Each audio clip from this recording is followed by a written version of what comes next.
అందరికీ నమస్తే అండి.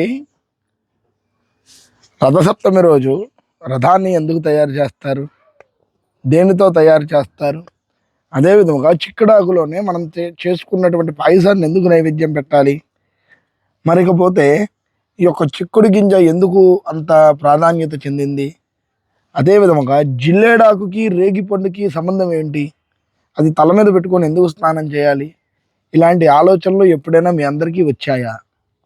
సరే, రాకపోతే ఇప్పుడు మన వీడియోలో అందరూ చెప్తాను. అందరూ కూడా చక్కగా మన వీడియోని పూర్తి వీడియో చూడండి. అందరికీ ఉపయోగపడేటువంటి విషయాలు నేను కొన్ని అయితే మీతో తెలియచేస్తాను. ముందుగా పాయింట్ నెంబర్ 1, మనము రథసప్తమి నాడు పాయసాన్ని ఎలా వండుకోవాలి. అసలు మనకు తెలియాల్సినటువంటి ముందు విషయం అయితే మనము పాయసాన్ని ఎలా వండుకోవాలి. సాధారణంగా అందరూ ఏం చేస్తారంటే ధనుర్మాసం అనేటువంటి నెల రోజులు కూడాను ధనుర్మాసాన్ని పట్టి సంధి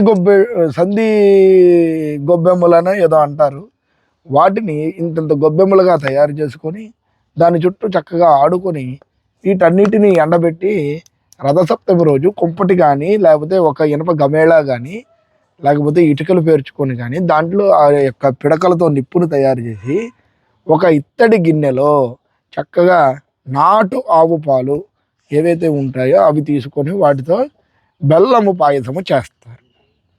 చేసి సూర్య భగవానుడికి తన రథం తయారు చేసి ఆ రథం వెనకాలే యొక్క చిక్కుడు ఆకు పెట్టి ఆ యొక్క ఆకులో నైవేద్యం పెడతారు. అసలు చిక్కుడుకాయకి ఈ రథానికి సూర్యుడికి సంబంధం ఏమిటి అంటే, చిక్కుడు గింజలు కానీ చిక్కుడు కాయలు కానీ అసలు మనం ప్రాధాన్యంగా తీసుకోవాల్సింది చిక్కుడు కాయలను అయితే కాదు, చిక్కుడు గింజలు మాత్రమే.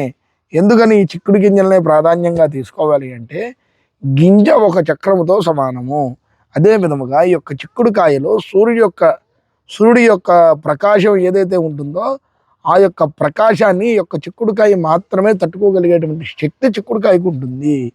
సాధారణంగా మిగతా ఉన్నటువంటి కూరగాయల్లో చిక్కుడుకాయకు ఉండేటువంటి కూరగాయకి చాలా డిఫరెంట్ వ్యత్యాసం అయితే ఉంటుంది. ఇంకొకటి, చిక్కుడు గింజని చాలామంది ఏం చెబుతూ ఉంటారు అంటే నిపుణులు, చిక్కుడుకాయ నవధాన్యాల్లోకి ప్రసిద్ధిగాంచింది అని చెబుతూ ఉంటారు చిక్కుడుకాయ. అదే విధముగా నవధాన్యాల్లో గల గొప్పనైనటువంటి ధాన్యము కూడా చిక్కుడు గింజ అని చెబుతూ ఉంటారు. అదే విధముగా ఇకపోతే మనము అందుచేతనే సూర్య భగవానుడికి చిక్కుడాకులో నైవేద్యం పెట్టి చిక్కుడాకులో మనం తీసుకోవడం వల్ల మనకు వచ్చేటువంటి లాభం కూడా ఉండాలి కదా. మరి ఆ లాభం ఏమిటి?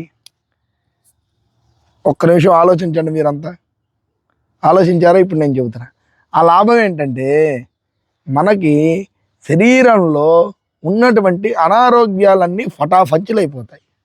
మన శరీరంలో ఉండేటువంటి అనారోగ్యాలు తీరిపోవాలి అంటే రథసప్తమి నాడు చిక్కుడు ఆకులో నైవేద్యం పెట్టి మనం ఆ ప్రసాదాన్ని తినాలి. చిక్కుడు ఆకులో నైవేద్యాన్ని డైరెక్ట్గా ఆకాశంలో ఉండేటువంటి సూర్యుడికి పెట్టాలా, ఇంట్లో మన దేవతార్చనలో ఉండేటువంటి సూర్యుడికి పెట్టాలా, మరి భూమి మీద మనం సూర్యుడి యంత్రం వేసుకొని ఆ యొక్క యంత్రానికి నైవేద్యం పెట్టాలా. యంత్రానికి ఏం నైవేద్యం పెట్టుకుంటాం? గోధుమ రవ్వ ప్రసాదం నైవేద్యం పెట్టుకుంటాం. మరి ఆ యంత్రానికి పెట్టాలా, లేకపోతే సూర్యుడు యొక్క హోమం చేసుకొని ఆ హోమంలో అగ్నిహోత్రుడికి నైవేద్యం పెట్టి మనం తినాలా అంటే, వీటన్నిటికీ ఒక్కటే మార్గం. ఏమిటా మార్గం అంటే, కేవలం మనము కొలిచేటువంటిది కలియుగములో భావన మాత్రేణ పూజయేత్ అని మనం చెప్పుకుంటూ ఉంటాము. భగవంతుడు మన యందు ఉన్నాడు అంటే ఉన్నాడు, మనము భావించాలి. అదే విధముగా భగవంతుడు లేడు అనడం చాలా తప్పు. భగవంతుడు ప్రత్యక్షంగా కనిపించేటువంటి దైవము రెండే రెండు ఈ యొక్క సృష్టి మీద. తల్లి తండ్రి తర్వాత సూర్య భగవానుడు, అగ్నిహోత్రుడే ప్రత్యక్ష దైవాలు. ఆ యొక్క ప్రత్యక్ష దైవమైనటువంటి సూర్య భగవానుడికి మనము ఆ యొక్క పాయసమైనటువంటి గిన్నె నైవేద్యం పెట్టుకొని ఆ ప్రసాదాన్ని మనం స్వీకరిస్తే చాలా మంచిది. ఆవు పిడకలతో అది మన దేహంలో ఉన్నటువంటి అనారోగ్యాలు తొలగిపోతాయి. వీటన్నిటికంటే ముందుగా ఇంకొక విషయం చెప్పాలి మీకు. ఏమిటి ఆ విషయం? నేను మొదట్లో కూడా చెప్పాను. ఏంటి? మనము స్నానముకి జిల్లేడాకుకి రేగి పండుకి సంబంధం ఏమిటి? కొంతమంది అందుట్లోనే నవధాన్యాలు కూడా పెట్టుకొని స్నానం చేస్తారు. చక్కగా ఉదయాన్నే లేచి సూర్యుడు రావడానికంటే ముందుగానే మనము తల మీద జిల్లేడాకు, శ్వేతార్కము అంటే సూర్యుడికి ఎంతో ప్రసిద్ధిగాంచినటువంటి వృక్షము. శ్వేతార్కము అనగా తెల్ల జిల్లేడు. ఈ తెల్ల జిల్లేడు ఆకుని తల మీద పెట్టుకొని, రేగిపండు పెట్టుకొని, అదే విధముగా కొంతమంది నవధాన్యాలు కూడా పెట్టుకుంటారు. ఆ నవధాన్యాలను పెట్టుకొని మనము తలస్నానం చేసేటువంటి అప్పుడు తలకే కొంచెం ఇలా వెనక్కి పెట్టి ఇలా నీళ్లు పోసుకోగానే ఆ నీళ్ళన్నీ కూడా ఆ జిల్లేడాకు గుండగా వెనక్కి పడిపోతాయి. తల మీదే కానీ ఇంకెక్కడైనా పెట్టుకోవచ్చా? కొంతమంది భుజాల మీద కూడా పెట్టుకుంటారు, బాహువుల మీద. ఈ భుజాల మీద పెట్టుకోవటం వలన ఏమైనా ప్రీతిగా అంచుతుందా? అలాంటివి ఏమీ లేదు. మన శిరస్సును పెట్టుకోవటం వలనే మనకు ఉన్నటువంటి కీడు, అనారోగ్యము, అదే విధముగా మనకు ఉన్నటువంటి గ్రహపీడలు ఏవైతే ఉన్నాయో అవన్నీ కూడా తొలగిపోతాయి. ఇంకా మనము విషయంలోకి వస్తే, అదే నాడు సూర్యుడు దక్షిణ దిశ నుంచి దిశ మార్చుకొని ఉత్తర దిశగా ప్రవేశము చేసి వెళ్తాడు. ఎందుకంటే ఇక్కడి నుంచి కూడా సూర్యుడు మకర రాశిలోకి వచ్చేస్తాడు మొన్న సంక్రాంతి నుంచి కూడా. అందుచేత ఇక్కడి నుంచి మళ్ళీ దక్షిణాయన ప్రారంభ కాలం వరకు కూడా సూర్యుడు ఉత్తర దిశగా ప్రయాణము చేస్తాడు. ఇలా ఉత్తర దిశగా ప్రయాణము వచ్చేటువంటి సూర్యకిరణాలు ఎంతో శరీరంలో ఆరోగ్యాన్ని పెంచుతాయి. అప్పుడే మనం ఏం చేయాలి అంటే, ఒక పంతులు గారిని పిలుచుకొని ఆ పంతులు గారితో మనం చక్కగా సూర్యుడికి సంబంధించినటువంటి హోమాలు కానీ, సూర్యుడికి సంబంధించినటువంటి సూర్య నమస్కారాలు కానీ మనం చేసుకుంటే చాలా మంచిది. ఎంత మంచిదంటే, మనకి శరీరంలో 10 సంవత్సరాలు ఆయుష్ ఉంటే అది 30 సంవత్సరాలు ఆయుష్ అవుతుంది. అంత ఆరోగ్యాన్ని ఇచ్చేటువంటి వాడు సూర్య భగవానుడు. అదే విధముగా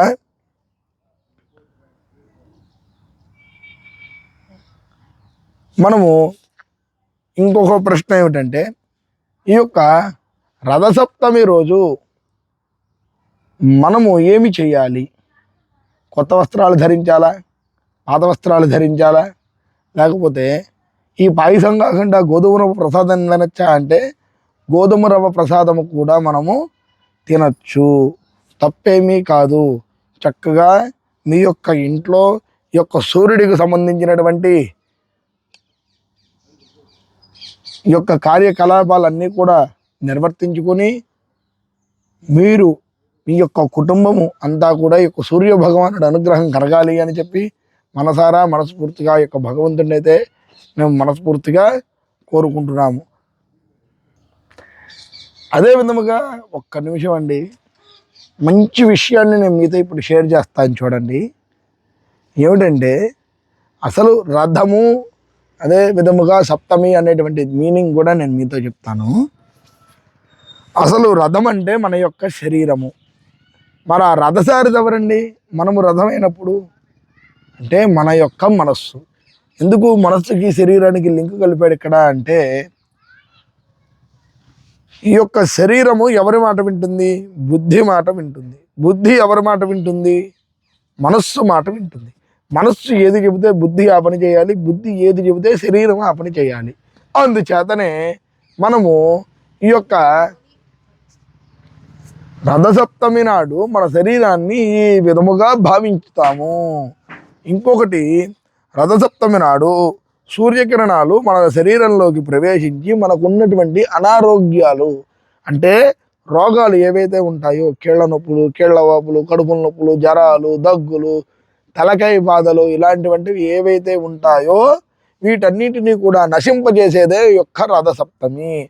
365 రోజులు మందు బిళ్ళలు మింగినా ఈ యొక్క రథసప్తమి నాడు మన యొక్క ఇంట్లో సూర్య భగవానుడికి పూజ చేయించుకుంటే మన యొక్క శరీరంలో తెలియని ఆనందము వస్తుంది, తెలియని ఆరోగ్యము వస్తుంది, తెలియని అనారోగ్యము పోతుంది. అందుచే రథసప్తమి ఇంత విశేషమైనటువంటి పర్వదినము కాబట్టి అంతా కూడా ఈ యొక్క రథసప్తమి నాడు మీరందరూ చక్కగా సూర్య భగవానుడికి ఆరాధన చేసుకోండి. లోకా సమస్త సుఖినో భవంతు, సర్వే జనా సుఖినో భవంతు.